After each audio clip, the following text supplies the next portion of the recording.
Բարի լույս։ Գիտեք, սիրելիներ, որքան դժվար է մեզ քրիստոնյաներիս համար ամեն անգամ վստահությամբ, նույն ոգևորությամբ եւ ճանասիրությամբ խոստովանել Տիրոջը կամ քարոզել Տիրոջ խոսքը։ Իսկապես այդպես է։ Պիտի ասեք, որ չէ, այդպես չէ, Տիրոջ խոսքի մասին խոսելը դա հաճույք է, դա քաղցրություն է, ես համաձայն եմ ձեզ հետ։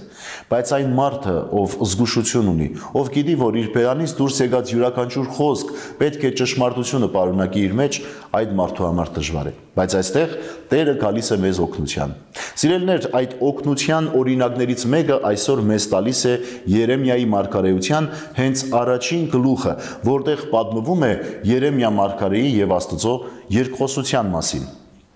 Տերը խոսքն ուղեց ինձ եւ ասաց. Քեզ դեռ որովայնում չստեղծած ընտրեցի քեզ, եւ դեռ արգանդից դուրս չեկած սրբացրի քեզ, ու հեթանոսներին մարգարե կարգեցի։ Իսկ ես ասացի. Տեր, ով դու Տեր, ահա ես նույնիսկ խոսել չգիտեմ, քանզի մանուկ եմ։ Տերն ինձ ասաց. մի ասա, մանուկ եմ ես,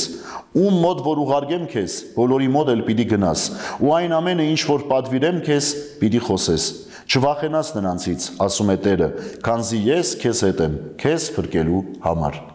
Տեսեք, սիրելիներ, Երեմիա մարգարեն վախենում է, ասելով, որ ես դեռ մանուկ եմ, խոսել չգիտեմ, դու ինձ ուր ես ուղարկում, եւ Տերն ասում է, ես քեզ հետ եմ եւ քեզ պիտի փրկեմ, չվախենաս։ Այդպես այսօրվա խորհրդի մեջ կուզեմ պատկամը մեզ յուրաքանչյուր մեկից լինի։